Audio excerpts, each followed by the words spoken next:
한마디로 말씀드리면 욕심이라고 할 수 있죠. 경매 초심자들이 가장 많이 빠지는 오류가 최저가밖에 보이지 않는다는 거예요. 상당히 난해한 물건이라든지 여러 가지 복잡한 사정이 있는 물건이라면 그러니까 한 번 더 유찰되기 전에 그 전에 그 가격 이상으로 낙찰되는 경우도 비일비재합니다. 매주 월요일은 재미있는 이야기, 매주 수요일 금요일은 경매 이론 컨텐츠 기대하십시오. 구독과 좋아요를 눌러주십시오.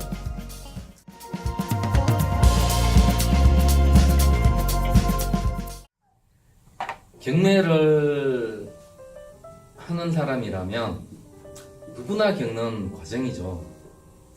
저도 마찬가지고요. 네, 한마디로 말씀드리면 욕심이라고 할 수 있죠. 왜냐하면 예를 들어 그 시세가 10억짜리라고 가정을 하자고요. 근데 시세나 감정가는 같다고 보고 10억인데 뭐 두 번 유찰돼서 20% 저감된다면 두 번 유찰되면 6억 4천이에요, 최저가가.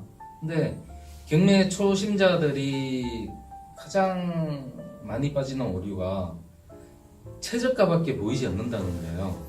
그러니까 물론 뭐 예를 들어 뭐 상당히 난해한 물건이라든지 뭐 여러 가지 복잡한 사정이 있는 물건이라면 아무도 입찰하지 않기 때문에 뭐 6억 4천 언저리에서도 낙찰받을 수 있습니다. 근데 그러지 않은 경우에는 경우에 따라서는 한 번 더 유찰이 될 수도 있어요. 근데 그러면 5억 초반대겠죠. 5억 2천 뭐 100만 원. 그런데 그때 오히려 전차수, 그러니까 그러니까 한 번 더 유찰되기 전에 그 전에 그 가격 이상으로 낙찰되는 경우도 비일비재합니다. 그러니까 중요한 거는 정확한 권리 분석과 어떤 상황 파악, 그리고 인근 지역의 낙찰가율, 유사 물건이죠. 유사 물건의 낙찰가율도 통계를 보고 아주 복합적으로 이제 그 입찰가를 산정을 해야 돼요. 근데 낮게, 그러니까 최저가 각 언저리에서 낮게 받을수록 좋겠죠. 근데 중요한 거는 안 된다는 거죠. 왜? 경매는 혼자 하는 게 아니거든요. 그러니까 단돈 10,000원이라도, 심지어 1원이라도 더 쓰면 그 사람이 가져가는 거거든요. 그래서 그 욕심을 버리고 될 수 있는 가격을 에 대한 산정하는, 좀 어떻게 보면 그 시간을 얼만큼 빨리 단축하느냐, 빨리 깨닫고, 그게 이제 첫 번째 경매 낙찰을 위한 첫 번째 관문이라고 보시면 됩니다.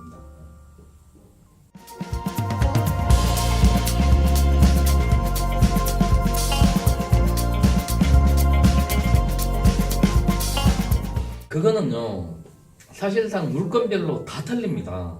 왜냐면 그 시세가 10억인데 최저가가 뭐 예를 들어 5억 이하로 떨어진다 할지라도 5억 이하 근처에서 받을 수도 있어요.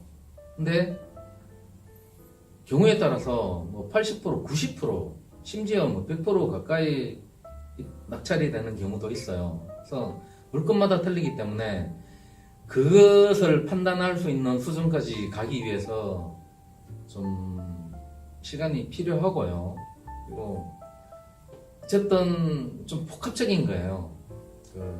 그러니까 권리 분석 못지않게 중요한 거예요. 왜냐하면 원하는 물건을 검색하고 분석하고 임장을 가고 뭐 여러 가지 시간을, 어떤 자신의 노력과 시간을 투자를 하잖아요.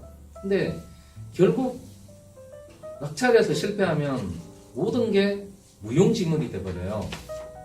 그러니까 온전히 아니에요. 엄청난 손해죠. 그것도 한두 번도 아니고.